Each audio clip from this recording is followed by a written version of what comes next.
Chapter 11. I had to stay in bed a whole week after that. That bugged me. I'm not the kind that can lie around looking at the ceiling all the time. I read most of the time and drew pictures. One day I started flipping through one of Soda's old yearbooks and came across a picture that seemed vaguely familiar. Not even when I read the name Robert Sheldon did it hit me who it was. And then I finally realized it was Bob.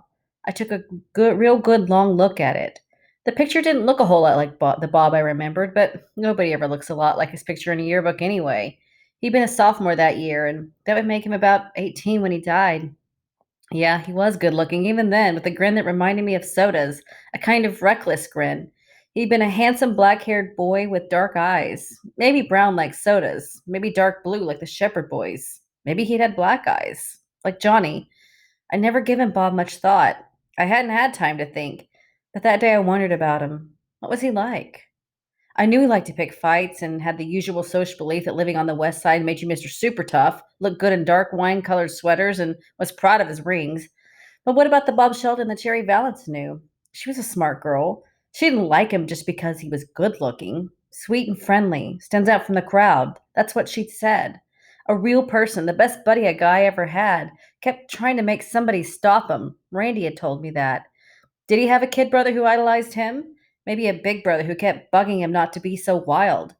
His parents let him run wild because they loved him too much or too little. Did they hate us now? I hope they hated us, that they weren't full of the pity the victims of environment junk the social workers kept handing Curly Shepherd every time he got sent off to reform school. I'd rather have anybody's hate than their pity. But then maybe they understood, like Cherry Valance. I looked at Bob's picture, and I could begin to see the person we had killed. A reckless, hot tempered boy, cocky and scared stiff at the same time. Ponyboy? Yeah? I didn't look up. I thought it was the doctor. He'd been coming over to see me almost every day, although he didn't do much except talk to me. There's a guy here to see you. Says he knows you. Something in Derry's voice made me look up, and his eyes were hard. His name's Randy. Yeah, I know him. You want to see him? Yeah, I shrugged. Sure, why not? A few guys from school had dropped by to see me. I have quite a few friends at school, even if I am younger than most of them and don't talk much. But that's what they are, school friends, not buddies. I've been glad to see them, but it bothered me because we live in kind of a lousy neighborhood and our house isn't real great. It's run down looking and everything, and the inside's kind of poor looking too, even though for a bunch of boys, we do a pretty good job of house cleaning. Most of my friends at school come from good homes, not filthy rich like the Socias, but middle class anyway. It was a funny thing. It bugged me about my friends seeing our house, but I couldn't have cared less what Randy thought. Hi, Pony Boy. Randy looked uncomfortable standing in the doorway. Hi, Randy, I said. Have a seat if you can find one. Books were lying all over everything. He pushed a couple off a chair and sat down. How you feeling? Cherry told me your name was on the school bulletin. I'm okay. You can't really miss my name on any kind of bulletin. He still looked uncomfortable, although he tried to grin. Want to smoke? I offered him a weed, but he shook his head. No thanks. Pony Boy, one reason I came here was to see if you were okay, but you, we got to go see the judge tomorrow. Yeah, I said, lighting a cigarette. I know. Hey, holler if you see one of my brothers coming. I'll catch it for smoking in bed. My dad says for me to tell the truth and nobody can get hurt. He's kind of upset about this. I mean, my dad's a good guy and everything, better than most, and I kind of let him down being mixed up in all of this. I just looked at him. That was the dumbest remark I'd ever heard anyone make. He thought he was mixed up in this? He didn't kill anyone. He didn't get his head busted in a rubble. It wasn't his buddy that was shot down under a streetlight. Besides, what did he have to lose? His old man was rich and he could pay whatever fine there was for being drunk and picking a fight. I wouldn't mind getting fined, Randy said, but I feel lousy about the old man. And it's the first time I felt anything in a long time. The only thing I'd felt in a long time was being scared, scared stiff. I put off thinking about the judge and the hearing for as long as I could. Soda and Derry didn't like to talk about it either, so we were all silently counting off the days while I was sick, counting the days we had left together.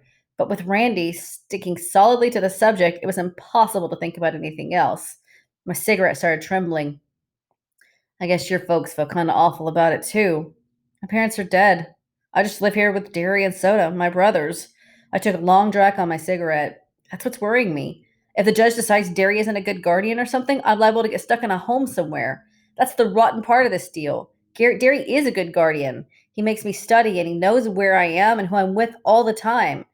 I mean, we don't get along great sometimes, but he keeps me out of trouble. Or did. My father didn't yell at me as much as he does. I didn't know that. Randy looked worried. He really did. So, Sheevan, worried because some kid greaser was on his way to a foster home or something. That was really funny. I don't mean funny. You know what I mean. Listen, Pony, you didn't do anything. It was your friend Johnny that had the knife. I had it. I stopped him. He was looking at me strangely. I had the knife. I killed Bob. Randy shook his head. I saw it. You were almost drowned. It was the black headed guy that had the switchblade. Bob scared him into do it. I saw it. I was bewildered. I killed him. I had the switchblade and I was scared they were going to beat me up. No, kid, it was your friend, the one who died in the hospital. Johnny is not dead. My voice was shaking. Johnny is not dead. Hey, Randy. Derry stuck his head in the door. I think you better go now. Sure, Randy said. He was looking at me kind of funny. See you around, Pony. Don't ever say anything to him about Johnny, I heard Derry say in a low voice as they went off. He's he's still pretty racked up mentally and emotionally. The doc said he'd get over it if we gave him time. I swallowed hard and blinked. He was just like all the rest of the Socs, cold-blooded mean. Johnny didn't have anything to do with Bob's getting killed. Ponyboy Curtis, put out that cigarette. Okay, I put it out. I ain't going to sleep smoking, Derry. If you make me stay in bed, there ain't anywhere else I can smoke. You're not going to die if you don't get a smoke, but if that bed catches on fire, you will. You couldn't make it through the door through this mess.